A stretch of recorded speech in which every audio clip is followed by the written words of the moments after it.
प्रधानमंत्री जी को चाहिए था कि रैली बंद करें। अभी रैली की आवश्यकता नहीं है। उस पीड़ित परिवार के में जो लोग मारे गए हैं उनसे मिलना चाहिए। इतनी बड़ी पीड़ा वो परिवार सह रहा है, उसका साथ देना चाहिए, ना कि रैलियाँ। रैलियाँ तो चलती रहती है। देश के प्रधानमंत्री जी, बंद कीजिए रैलियाँ। मैं इरफान अंसारी कर रहा हूँ। अच्छा संकेत नहीं जा रहा है। देश मर्माहत है, देश सदमे में है। हमारा देश, हम लोग सदमे में हैं। सारा कार्यक्रम छोड़कर बताइए, हम लोग यहाँ हम प्रयास कर रहे हैं कि किस तरह से जो और कैजुअल्टी ना हो, जिनको जो घायल हैं पीड़ित परिवार, उनको कैसे हम इलाज करा सकें, इसकी व्यवस्था हम लोग कर रहे हैं। तो निश्चित तौर पर देश के प्रधानमंत्री से मांग करूंगा, रैली बंद कीजिए। अभी कोई पार्टी मीटिंग मत कीजिए। आप लोगों की जान बचाइए, सुरक्षा की गारंटी दीजिए। आप वजीर आला है यहाँ के। देखिए, मैं चाहता हूँ कि देखिए, अगर प्रधानमंत्री मोदी जी को लगता है कि नहीं, इस फैसले से देश का जो आतंकवादी ख़त्म हो जाएगा तो ठीक है, वेलकम है, मैं स्वागत करता हूँ।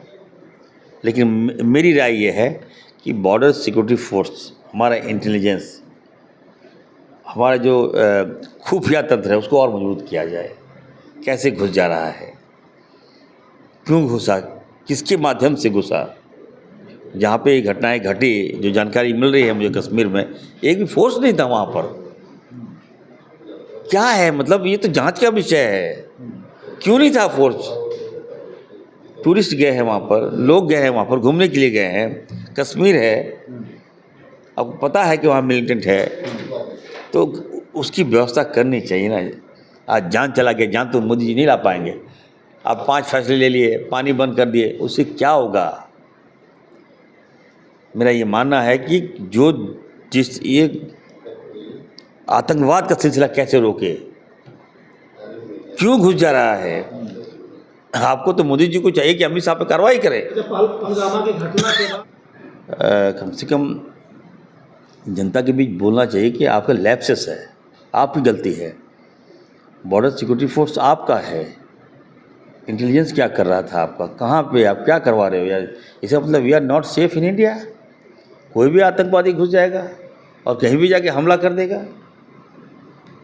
आज अगर कांग्रेस की सरकार होती तो पूरा भाजपा के लोग आग लगा दिया होता देश में। आज देखिए किस तरह से मामला को इन लोगों ने डाइवर्ट कर दिया। अब आतंकवादी का कोई जात तो नहीं होता है। बड़ा आश्चर्य हो रहा है हमें। अब करें जाति पूछकर मारा गया।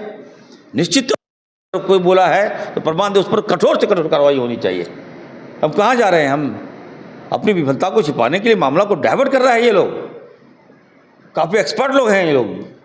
किसी कीमत पर मैं कहना चाहता हूँ, इस तरह की घटना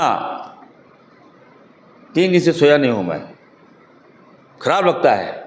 हमारे बच्चे गए घूमने के लिए, मरा गए तो क्या कीजिए बताइए भाई? माँ बाप को क्या बीतता होगा? उस फील को मैं महसूस कर रहा हूँ। ये फील देश के प्रधानमंत्री को भी महसूस करना चाहिए, देश के गृह मंत्री को भी महसूस करना चाहिए।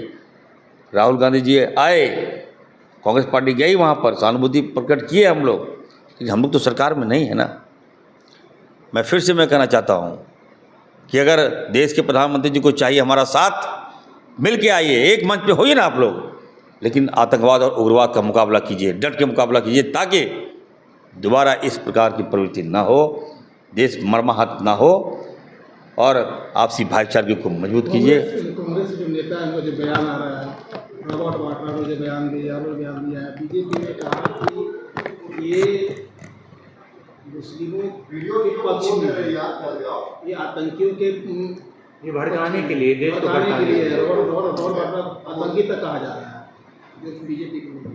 देखिए, देश को भड़काने का काम तो भारतीय जनता पार्टी के नेता कर रहे हैं, इनके विधायक कर रहे हैं। अभी बाबूलाल जी क्या उल्टा पुल्टा बयान दे रहे हैं।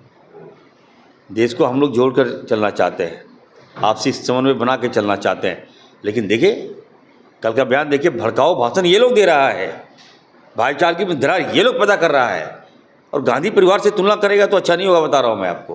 रॉबर्ट वाड्रा जी क्या बोले आपको? मैंने देखा, समाज को संतुलित बना के रखने का बात किया गया है। देश के परिणाम, जब जब देश में घटनाएं घटती है, मोदी जी बाहर रहते हैं। क्यों छोड़ देते हैं देशवासियों को आप? 36 इंच का सीना कहाँ चला जाता है? 56 इंच का सीना कहाँ चला जाता है? मैं जानना चाहता हूँ। अब बांग्लादेश के बॉर्डर को हम सुरक्षा नहीं दे पा रहे हैं, चाइना के बॉर्डर को हम सुरक्षा नहीं दे पा रहे हैं, पाकिस्तान के बॉर्डर को सुरक्षा नहीं दे पा रहे हैं। कल तो कोई भी घुस जाएगा भाई, कहीं भी घुस जाएगा, कहीं भी गोली कर दे, गोली चला देगा, कहीं भी हमारे लोग मारे जाएंगे। तो आगे बढ़कर जिम्मेवारी लेनी चाहिए।